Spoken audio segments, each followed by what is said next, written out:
nice to be here. I love you all. Hello and welcome to the Scannain Podcast, your weekly look at the world of film news, Irish and international. I'm your host, Darren Mooney. Joining me are Ronan and Roisín. And this week we're going to talk about what we normally do. We're going to talk about the top 10, the new releases, and the week in film news. But given that this is the week following the Galway Film Fleadh, and given that we may or may not have managed to record a podcast while we were down there, I may have picked that up. So what we might do, I thought it might be fun because I know both our guests this week have actually been down at the Galway Film Fleadh last weekend. So just sort of like to give a sense of like what you saw there, what you enjoyed, what you loved, what your highlights were. Although I suspect we won't be talking about one of those highlights until we hit the new releases. Indeed. But so Roisín, Ronan, which one do you want to go first? I will hold off on some of the stuff I saw there until Jay is back with us, because I know he'll want to discuss these things. We saw a lot together while we were down there, so we spent a lot of time together and yet still didn't manage to record a podcast. We tried. There were films. It happens. We're professionals. There was pizza, there was beer. It was all good. One of the ththings I saw that I quite liked was Bait, which I think we're getting possibly later in the year, November. It's a UK film shot in really grainy 16mm stock about a little fishing village in Cornwall, and it's really impressive the way it gets the tensions kind of milling in the UK at the moment. When was it made? It's this year. Okay, so it's relatively fresh. It's sort of fresh bait, huh? Too much. Fine.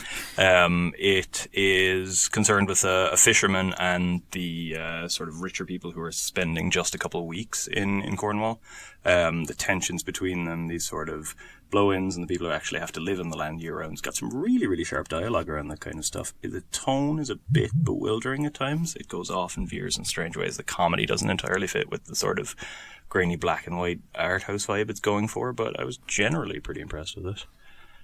Also saw lots of very good shorts. I dived in deep and caught something like 60 of the Irish ones. It was a tiring week. Lots of very good stuff in there. Really impressed by A White Horse was my pick. A new one from Sean O'Connor. He had Mary at the festival last year, which was similarly really good. He's turned out lots of great shorts in the last couple of years. A White Horse, I don't want to say too much about it because it kind of... a lot of it depends on the narrative surprise you get out of it, but it gets at, in a very impressive way, the shameful ways we've treated people in the past in this country and the way all too many of us have been bystanders. I saw that one too. I thought it was incredibly impressive. And it was very relatable, having grown up in rural Ireland. Yeah. And it was, hearing the legacy of those stories, it's only a couple of generations before. It was so powerful. And it's a marvel that we're, decades down the road, we're starting to unpack it now. Our filmmakers are doing a great job of that. There were loads of shorts of the Fleadh in that vein last year, and again, it just continues through now. Really, really good to see those represented on screen. Absolutely. Similarly, actually, in that same vein, in the same shorts program, there were 9 new Irish short programs. I managed to catch 8 of them, and this one that A White Horse was in, I think, was the 6th batch. Had the 3 favourites. I think I had. It was an incredible. So it was a pretty good. Yeah, there was also the ferry in there. Which listeners cannot see, but Roisín has also given a supportive thumbs up. I don't want to interrupt. It's actually no, absolutely. I'm so glad that's the only shorts program I saw. So I'm glad that your 3 favourites were in there. I also loved the ferry. The ferry is great. It was really, really great.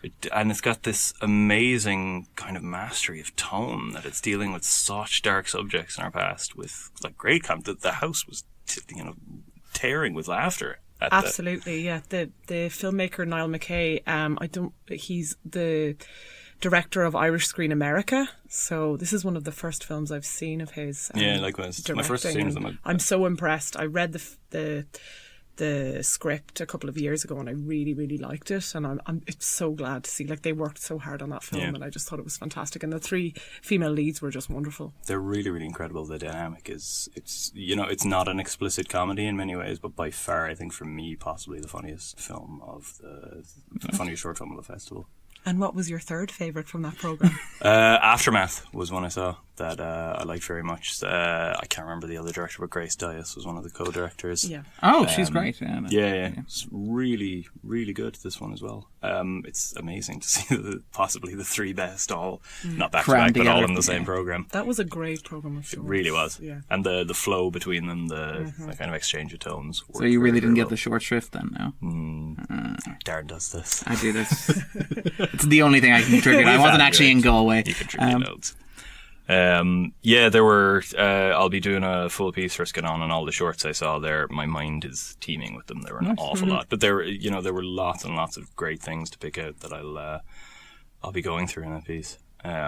Loads and loads of Varda stuff I saw. We'll go through that with Jay and possibly later on this very podcast. Perhaps. The only other thing I saw that didn't have Jay on board for was Before Stonewall. Documentary from I think 1984 that is kind of included in the Fleadh this year as part of the sort of 50th anniversary celebrations, and I hadn't seen this before. It's really funny. Yeah, it's great. Really funny and really sort of accessible historical overview of the pre-Stonewall gay rights movement.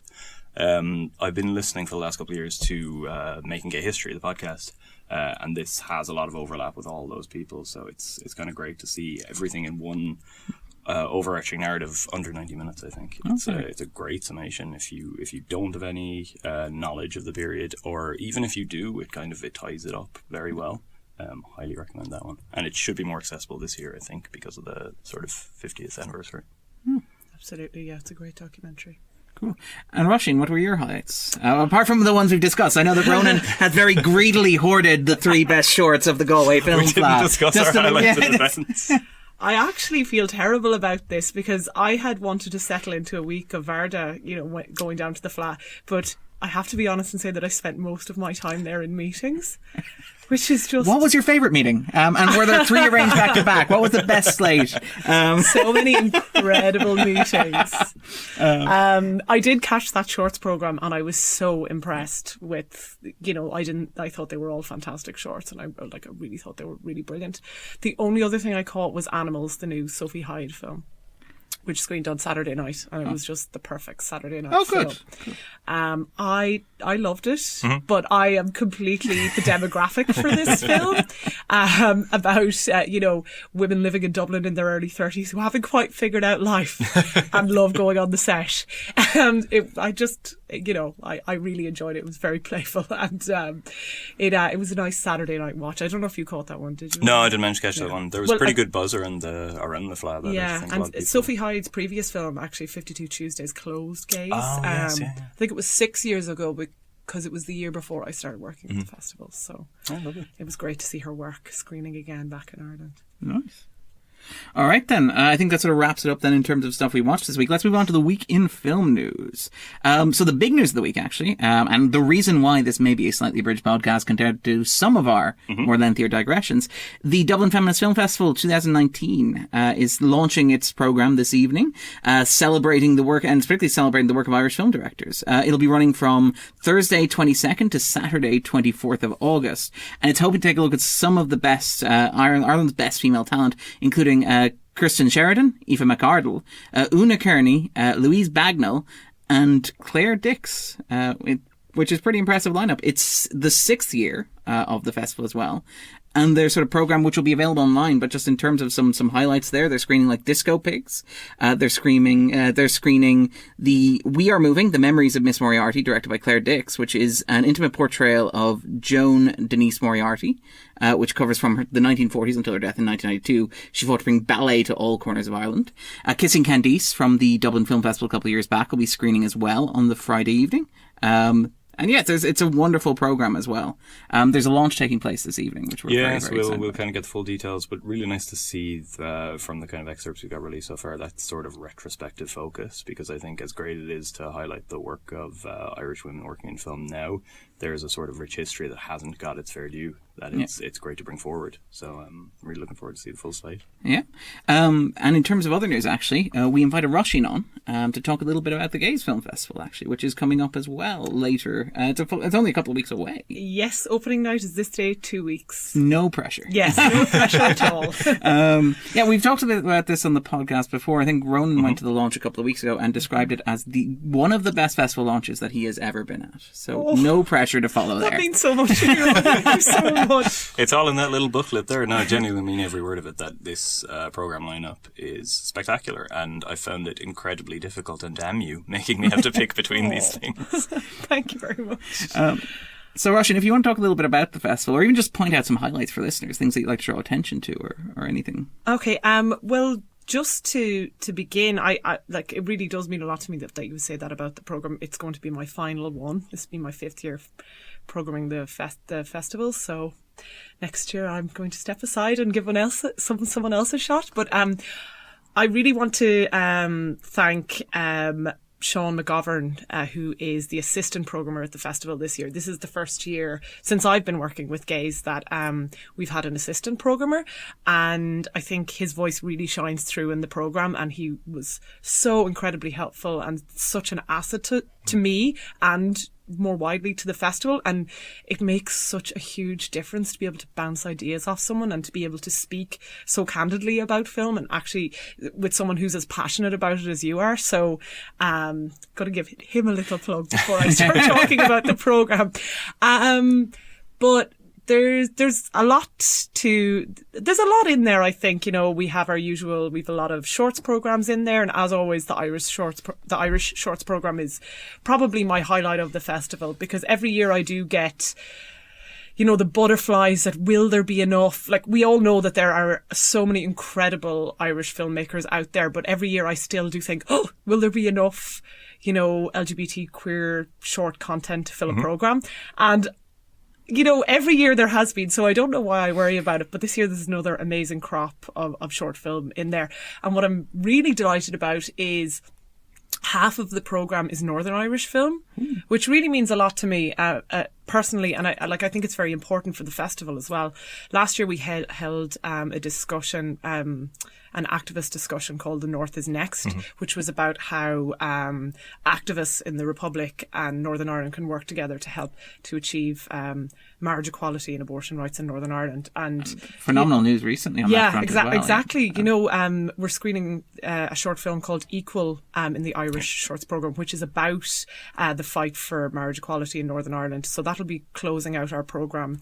I saw this at the Fleadh, and it's lovely to watch it in this context of knowing that the aims have been further advanced since, because it's it details very well that kind of hard-won struggle, and so to watch it knowing that the people beautifully portrayed in it have had better news since. It's lovely. It really adds a nice edge to it. So seeing it the case, it's so fantastic.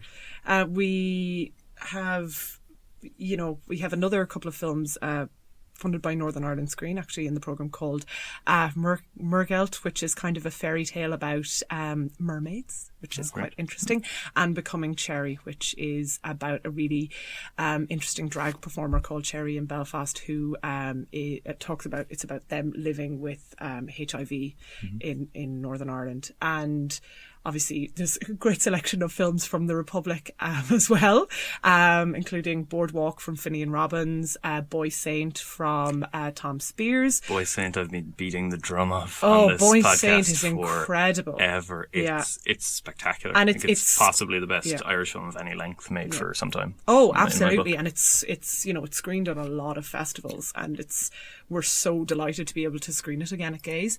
And I also would like to speak a little bit about the directorial debut from Katy Mcneese, called In Orbit, which just screened at the Galway Film Fleadh as well, and there was a lot of buzz around it. Amazing. Yeah, it's the ambition there. Such an ambitious project. It's this beautifully contained sci-fi short that I didn't expect to see anything like that in several ways. I didn't expect to see anything that had that sort of scope. No, obviously short films are capable of this kind of thing, but it surprised me a lot. I know. And for her debut, it's just like there's such vision there. And she's actually a former volunteer of the festival. That's amazing. And it's just so amazing to see her come back with her short film to gays. And so it really means a lot to us. So volunteer for gays, folks. Yes, first step. When is the shorts program on, actually, if people are looking to book tickets? Yes, so the Irish Shorts program is screening on Sunday the 4th of August at 6:30pm in the Lighthouse. Cool. So the majority of the programme is at the Lighthouse Cinema, but we're delighted this year that we're going to be presenting a number of programmes at the Irish Film Institute as well.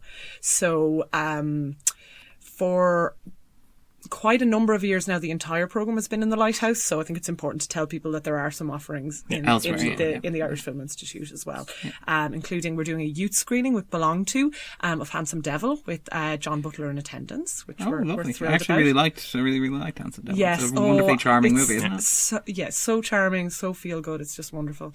We're doing a 100th anniversary screening of Different from the Others, which is an early Weimar film, which is a century old this year, and it is, I think it is like the earliest known depiction of gay love on screen. Yeah, so it's really exciting, and we're going to have a live accompaniment on piano at that film. That's a real highlight of the programme, I think, because I haven't seen it and I cannot wait to, because it's a miracle that it even exists. The Nazis did their best to eradicate all this sort of stuff from the Weimar era, so the fact that we have it to begin with is incredible. Yeah, it's fantastic. I've never seen it on the big screen either, so I'm really excited. And we're also doing a screening of My Beautiful Laundrette at the IFI as well, which is our festival friends screening. So we have like really, really supportive friends of the festival at Gaze, and this year we decided to bring in a new initiative where they would programme a film from a long list. Okay. Yeah, so it's actually chosen by the friends of the festival. That's great. So they were given a long list, and they chose My Beautiful Laundrette. I'm so thrilled. I've wanted an excuse to screen it for the past few years at the festival, and I'm so glad that we finally have the opportunity to do it in my last year. So that's our offering at the Irish Film Institute. I haven't even talked about any of the new features in the programme. Just the classic, the retrospective. But when are those on, actually? If listeners want to go and see like the live accompaniment, or if they want to go and see My Beautiful Laundrette, when are those on, actually? So Handsome Devil is screening on Friday at 1pm, Friday the 2nd of August at 1pm. Different from the Others is screening Sunday the 4th at 1:15pm, and My Beautiful Laundrette is Monday the 5th at 1:15pm. Very proud that I remember that whole schedule. Like literally off the top of her head. Like, this is much more impressive. Like watching it in person than on the across on radio. There is no sheet. People. There is no sheet. But yeah, sorry. In terms of new stuff, then, because you're right. That's a lot of really great sort of classic material. But like, what are you presenting sort of for the first time, or sort of debuting, or what to get excited about seeing with fresh eyes? Oh, there's so much. There's a lot of documentary and narrative feature offerings. I suppose I should probably point to our opening night film, Deep in Vogue, which is a look at the Manchester drag ball scene, which, was really an ode to films like Paris is Burning, kind of, taken into the 21st century in Manchester. So I think it's really interesting, and we're delighted to be able to screen a film like this, because I think that there's a lot of, rather than it being like the London scene, I think the Manchester scene really relates much more heavily to Dublin, because Northerners in England they've a lot. Not to generalise, but they probably have a lot more similarities to Irish people. There's also probably a stronger immigrant population, absolutely. Sort of community there as well. There's a huge Irish community there. Yeah. So it's great fun. It's intersectional. It's everything we want an opening night film to be. And some of the performers from the documentary are going to be performing in advance of the screening on opening night. And the directors will be in attendance as well. Gaze always puts on a good party. Yes, yeah. Although we can't, party too heavily that night. It's only, the rest of the festival is following. Yeah. I certainly can't anyway. We're also, our closing night film this year is JT Leroy, which is the new film from Justin Kelly, whose previous films are King Cobra and I Am Michael, which he's kind of a protege of Gus Van Sant and had worked previously on Milk and a number of Gus Van Sant's other films, I believe. But he has been quite a heavy hitter of the LGBT film circuit for quite a number of years, so it's great to be able to bring his new feature to close out the festival this year, starring Kristen Stewart, Laura Dern, Diane Kruger, great cameo in there by Courtney Love. It's quite a lineup. I don't know if you know the JT Leroy story. There was, I do not. They call it like the greatest literary hoax of a generation, and there was a documentary made about JT Leroy. I think maybe 3 years ago, called Author. Did you see it, Ronan? No. No, basically, I don't want to give too much away, which I probably will if I say anything. Okay. Literary Just hoax, go to see it. Great cast, wonderful director, worth watching. Yes. Go see it. It's basically the message that we're sort of taking away here. And in terms of anything else, sort of sprinkling there, any hidden gems you'd like to draw attention to? Or Well, not to go back to the retrospective program. There really is the past has a very strong pull. Yeah, it really is. Delighted this year to be screening. We're doing 2 programs called Remembering Queer Trailblazers, and we're doing one around Barbara Hammer, who was who passed away this year. She was an incredible video artist, experimental filmmaker who was hugely influential for for lesbian filmmakers and for the LGBT community in general. So I was familiar with a lot of her more famous work, but I was so excited and delighted to be able to go back into her entire back catalogue and curate a programme from, I think I saw every one of her shorts. How many are there in the programme? So there's 6 in the programme. Sorry, I feel like a quizmaster. I feel like a very malicious quizmaster. I don't even know the answer to the questions myself. Closed book exam. Yes, I was right. There are 6. There are 6 in her programme, and we actually... there were so many incredible works of film in there that we have programmed a 7th of Barbara's films in our Act Up, our Act of Activist programme of film. Okay. Oh, so you're sort of sneaking in. Yes, we're sneaking in another Barbara Hammer film into another programme. So that's probably one of the highlights for me this year, and we're presenting that with Outburst Queer Arts Festival in Belfast, and it'll include an extended introduction from Ruth McCarthy, the director of that festival. And I only found this out after I began curating the programme that Barbara Hammer actually attended Gaze 10 years ago with one of her short films, and she was the special guest of the festival. So it's amazing to come back and to actually have that sort of connection. Yeah, so I promise I'll stop talking about the rep program soon, but we're also screening. It is genuinely great, our program. You guys have always managed to put on great things, but this year especially, you've really spread it, and wow. Yeah, thanks. We're also screening the feature documentary Tongues Untied from Marlon Riggs, and one of his short films, Affirmations. So he might be one of the lesser known pioneers of the new queer cinema movement of the early 90s, and he's a fantastic filmmaker who unfortunately died of AIDS in the early 90s. So we're thrilled to be able to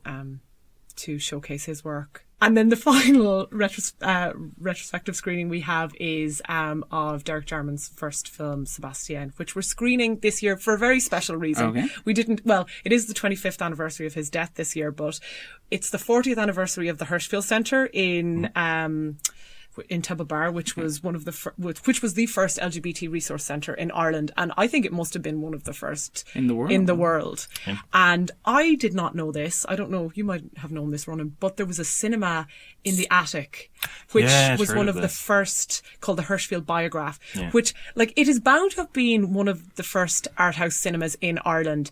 And I was very lucky to get to see some of the programmes of that cinema from the 70s, historical early sort of 80s. Okay. I tried doing a bit of looking around for this before, and I presume it's in Tony Walsh's art. Yes, Tony Walsh gave it to me, and it is fascinating to look at. So to celebrate the 40th anniversary of the Hirschfeld, and in particular the Biograph, we're doing a special screening of Sebastian, and we're hoping that people who remember the Hirschfeld Biograph will come along and share their memories in advance of the screening. And Sebastian is great. Yes. It's so good. Yeah, it's fantastic. So I rambled on a lot about the rep program there.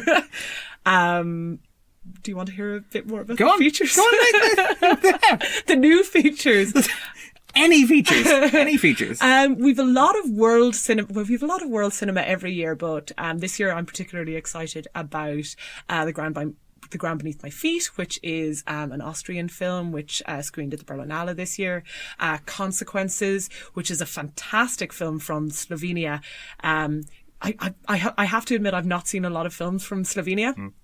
And I caught this film at BFI Flair, and it really, I don't think that the director had envisioned this as an LGBT film. Okay. But it deals with LGBT subject matter, and it's a brutal, very harsh but very important film, very violent, that deals a lot with toxic masculinity, and it's I would really recommend going to see that. So that's another highlight for me. When is that on, actually? That is.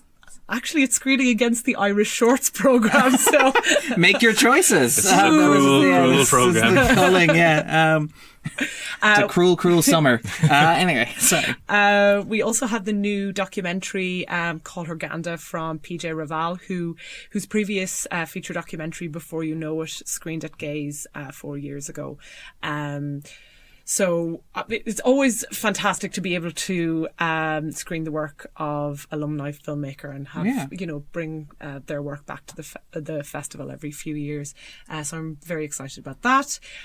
There's just a lot that I'm thrilled that we have. Understandably, we're also screening the narrative directorial debut from Ondi Timona, who you might know. She's quite a well-known documentarian. Her documentary Dig was I think it's from maybe 2000, the early 2000s, and it screened to great acclaim at Sundance, and it was about the Dandy Warhols and the Brian's Jonestown massacre and the Portland music scene. Okay. I'm not sure if you remember that. It was fantastic. She then made a feature documentary about Russell Brand. That would make sense with the title, yeah. Yes. Yeah. And so this is, she has just made her narrative debut with Mapplethorpe, which is the one starring Matt Smith. Yes, as the Matt photographer. Smith about Robert Mapplethorpe. Yeah.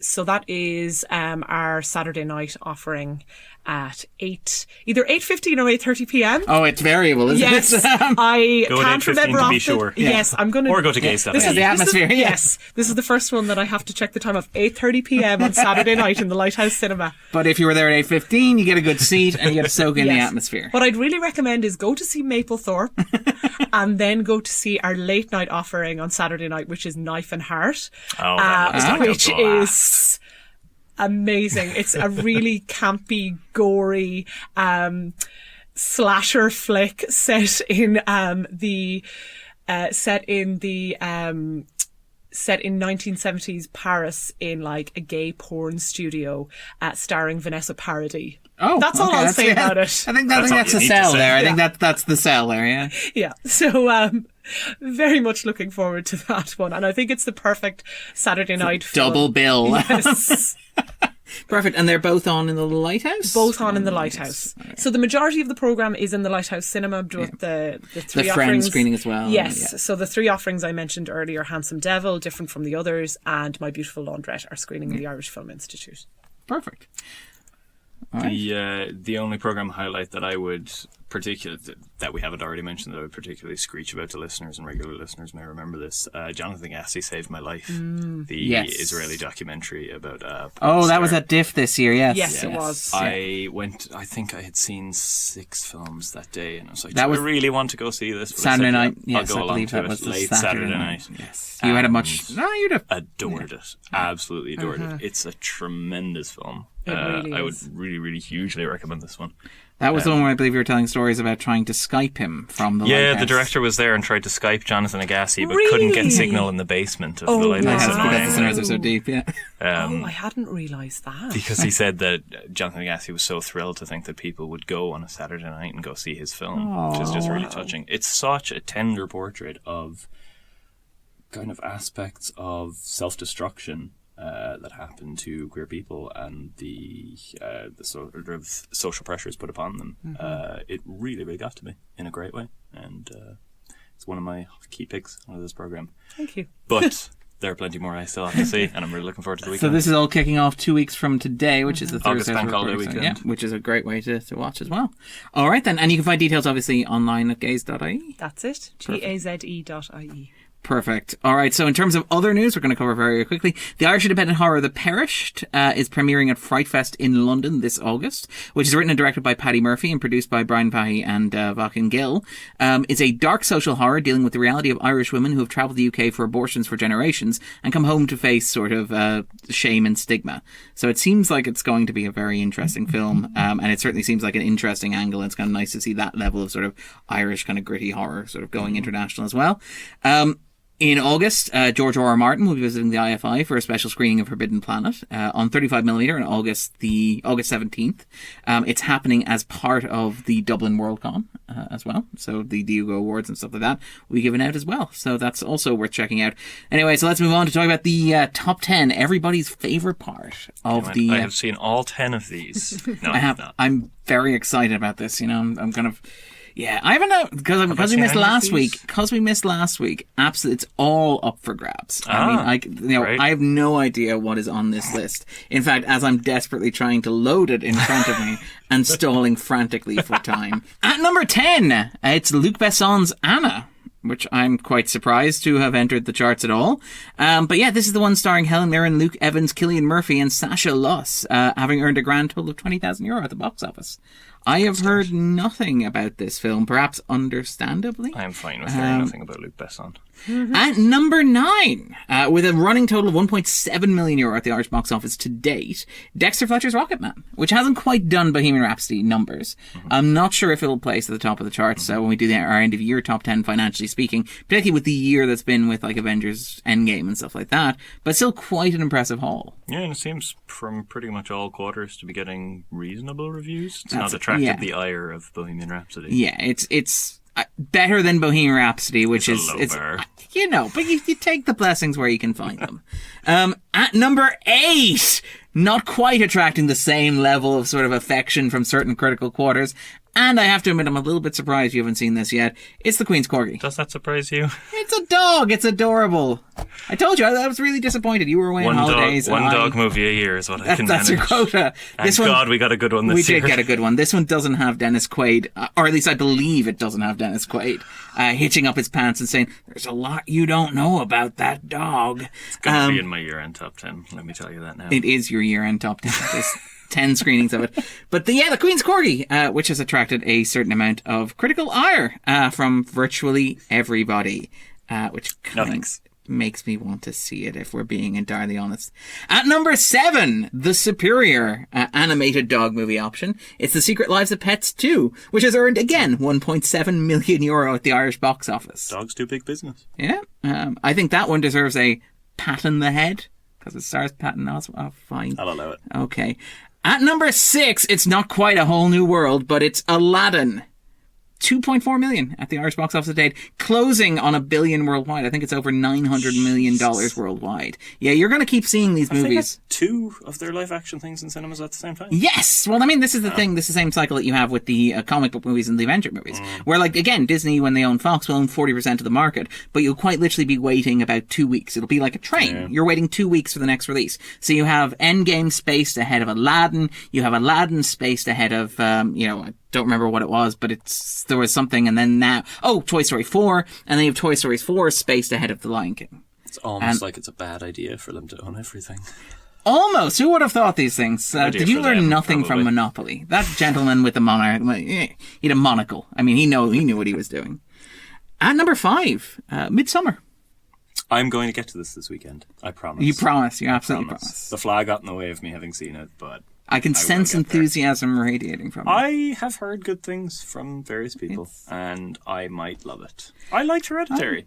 I had a night off last week, so I went to see this, because if I have a night when I'm not going to see a film in the top 10, I figure I might as well go and see a film in the top 10. But yeah, Midsommar is grand. It's fine. It's the same thing that Hereditary was, where Hereditary is a loving homage to 70s horror cinema in the art house vein. The Don't Look Nows, the Rosemary's Babies. It's basically the posh version of a film that I suspect we're going to be talking about a bit higher up. Oh no, we're not actually. So it's a much nicer version of Annabelle Comes Home, which is sort of like that's a sort of an homage to broader 70s horror in the style of stuff like The Exorcist, to make an example. And it very much aims at that sort of demographic. And my issue with Hereditary and my issue here is that there's nothing particularly new or insightful or innovative or clever being said. Yeah. It's just this perfect kind of facsimile. It's the dollhouse in the start of Hereditary. It's this perfectly immaculately reconstructed, nostalgic, sort of like cinephilic sort of recreation of what, good cinema in inverted commas looks like when it comes to horror. But there's nothing that jumps up and down or feels particularly kind of important to say. Like the movie's big takeaway is that sometimes families aren't healthy. And it's like, I feel like I don't need 2.5 hours for you to tell me this. And a Wicker Man homage. That said, I will say that Jack Rayner does bear all, though not quite as I would have expected. At number 4, Westlife, the 20 tour live. Jesus, really? In cinemas for one weekend only. Well, yeah, they sold out, was it Croke Park? Twice, I believe. Yeah, nuts. This is again another moment where Darren feels old. My younger sister is working for an event company, and they work at these sort of events, and they have a little rota down, and people put down what they want to attend and what they want to work at. Because if you go to the concert, you get to listen to them. And we got to, and she had signed up for Westlife, and she was very excited she was going to go to Westlife. Then, got a text message from her relating that there had been a cancellation, unfortunately, and they had to shift the dates around. And who the fuck are the Eagles? Was the content of the text message in question. Oh, wow. But yeah, that does make me feel a little low. But yeah, Westlife. We're not too far off who the fuck are Westlife. There are probably kids who said that on seeing the poster. You say that, but you know that, what is it? One of their songs is at 20 in the Irish charts at the moment. Yeah. When You're Looking Like That is at number 20 in the Irish pop charts at the moment. It's a banger. Yeah, it is a banger. But again, 20 in the Irish pop charts in impressive. 2019. It's quite impressive. I feel like we may have underestimated Westlife, which is probably the first time I've uttered those words. I come from Sligo. I'm allowed to say that. At number 3, I haven't seen this yet. Yesterday. Has Jay seen this yet? Jay has not seen this. I believe he may actually be attending this as we speak. Yesterday. The Richard Curtis Beatles movie romance film, which is apparently fine. Is it? It's a Richard Curtis movie. Exactly, so it's probably not fine. Okay. I feel like fine is such an awful way to describe a film. It's adequate. Oh, thank you. Jay and I say this to him every week. Adequate. Well, I mean, I haven't seen it. It's just, fine or grand, all of that's like, oh no. That's Darren being nice. I haven't seen the movie. I can't possibly judge the movie. I'm just going off what I've heard. And what I've heard. I can judge it. And what I've heard, it's a very Richard Curtis-y premise. With added Ed Sheeran, which may improve or disimprove it depending on your taste vary. Yeah. Again, it might be great. In a world where the Beatles don't exist, how does Ed Sheeran exist? I don't know. I don't want to think about it. At number 2, having earned €3.3 million at the Irish box office today, which is quite an impressive haul for a film that was deemed to have underperformed on its opening weekend, Toy Story 4. Was it deemed to have underperformed? Yes, it had underperformed relative to Toy Story 3 and relative to Disney's expectations. Wasn't Toy Story 3 like a box office top 10 of all time? Yeah. Yeah. The highest grossing G-rated movie of all time, I believe. And Toy Story 4 is on track to be the second highest grossing G-rated movie of all time. I mean, being honest, I think they should just take everybody who was involved in that film and just fire them immediately because they're clearly failures and disappointments and all that. Please don't do that. So it's done relatively well. 3.3 million. That's pretty incredible. And you can tell that this week they're moving over to make room for the next big thing that's arriving. So almost again right on cue, like a train timetable, But hey, it's a shame. I actually really like Toy Story 4. It rocketed into my top 10 films of the year. I've seen it twice. I actually cried. Well, the second time, which is, I know. I am like a rock. And Niall absolutely loved it too, I believe. Yeah, so probably one worth seeing. At number 1, Spider-Man Far From Home. No. Yeah. I haven't seen it. Which is fine. No, it is actually fine. It's got, it's got lots of good stuff. It's got lots of bad stuff. It doesn't necessarily execute the good stuff as well as it might, but it insulates against the worst of the worst impulses that it has. And it averages out to somewhere around good. There's a lot of clever ideas. Which is better than fine. Which is better than fine, you know. But I mean, there's a lot of clever ideas in there. It's interesting in that it's seems to be we've reached the point, and it makes sense when you're living in a world where, you know, Avengers Endgame has a serious chance of being the biggest movie of all time with a re-release or two down the road. But like, we've reached the point where these movies are about nothing more than themselves. And the idea of having this movie, which is largely about how the intellectual property known as Spider-Man, which was sold to Sony, has now been folded back into the Disney corporate empire as part of a business merger. And Sony really don't want that to happen.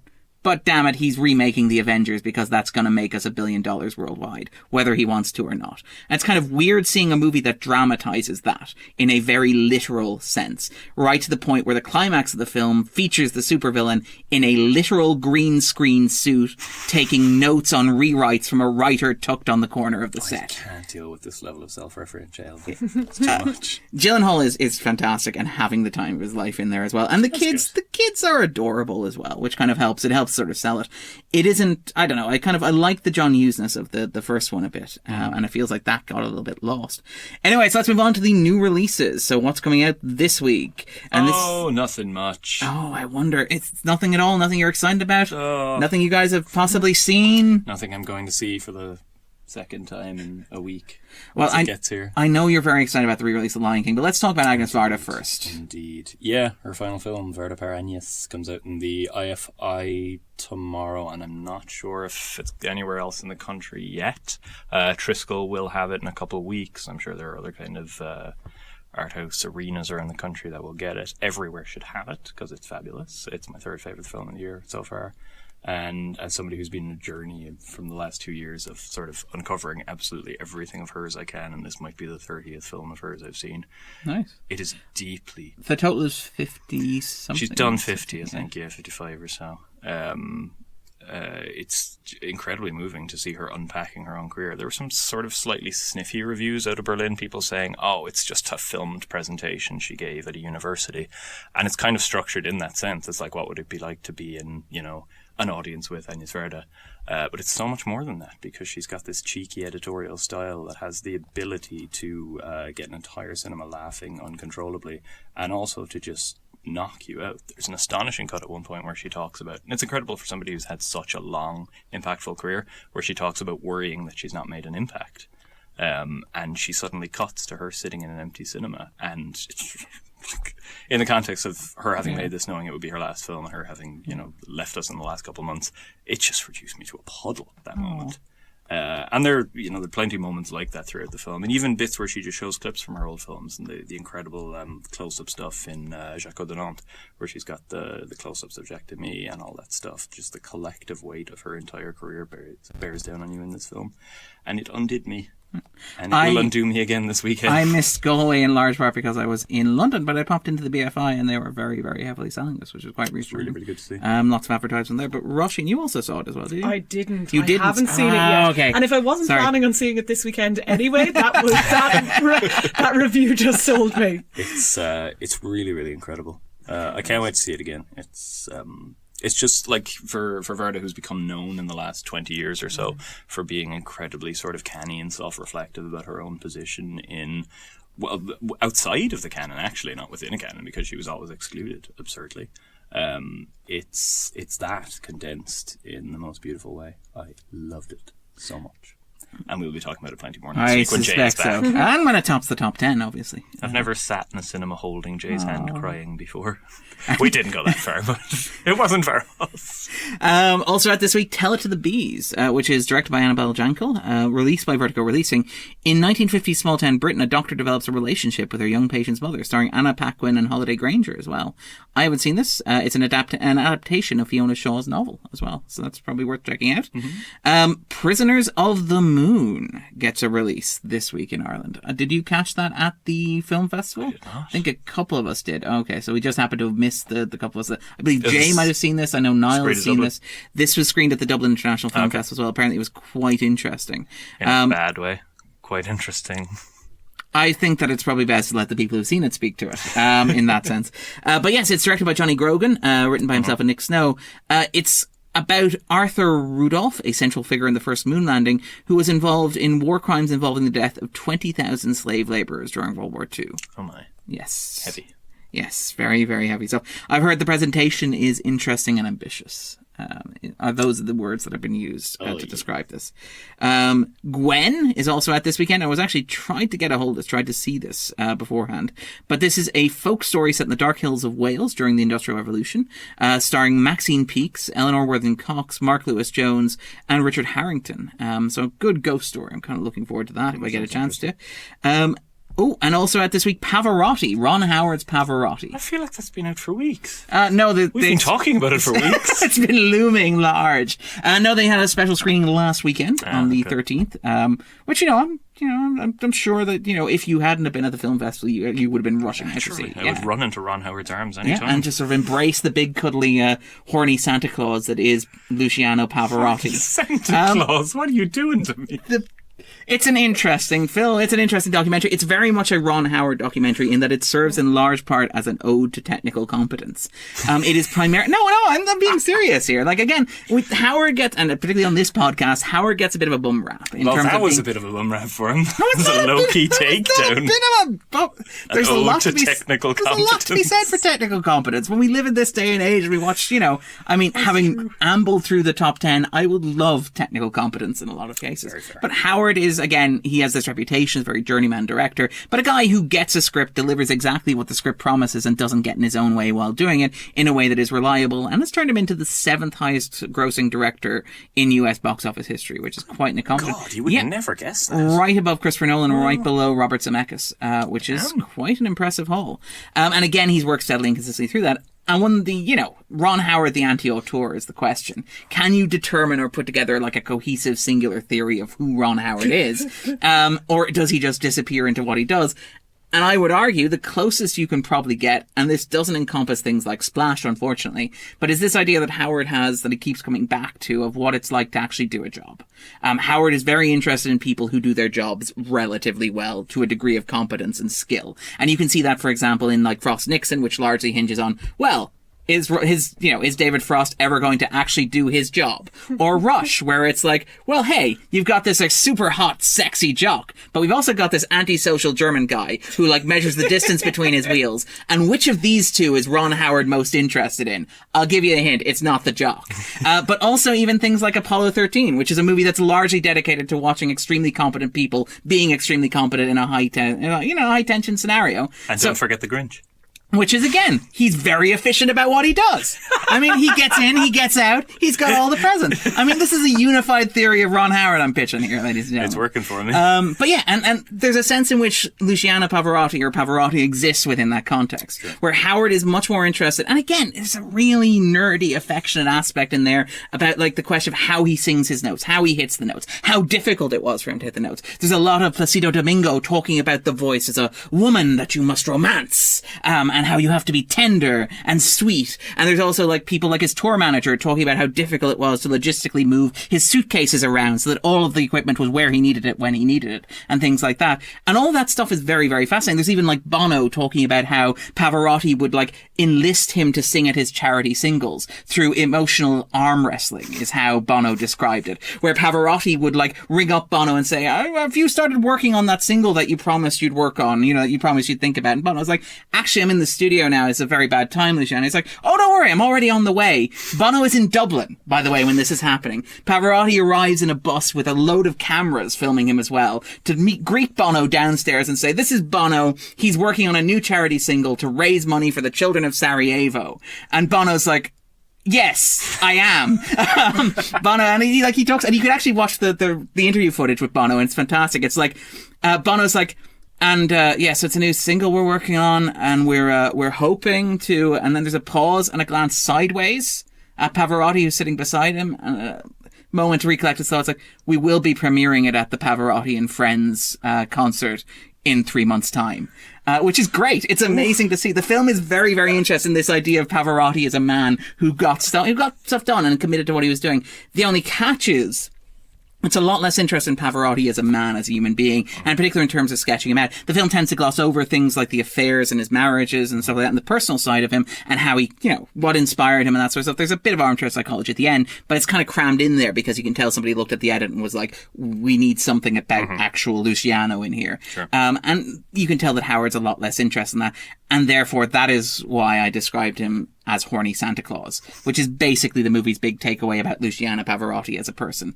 It's a loving ode full of people who adore him and who speak incredibly fondly of him, even people who you'd be kind of interested to pick at and to sort of explore and to see like what, whether or not there was depth to that relationship there. Film doesn't necessarily pry under the cover. It just kind of lays out pretty much the Pavarotti story as you would expect, which is a very Ron Howard way of doing it, I would argue. And then finally, the big release of the week is The Lion King, which is probably, and again, this is a very strange comparison to make for an adaptation of a 1994 animated children's classic, but it reminded me a lot of Gus Van Sant's 1999 Psycho. It feels more like an art house exhibition than a blockbuster film, although it will be a blockbuster film and it will break all of the records and take in all of the money.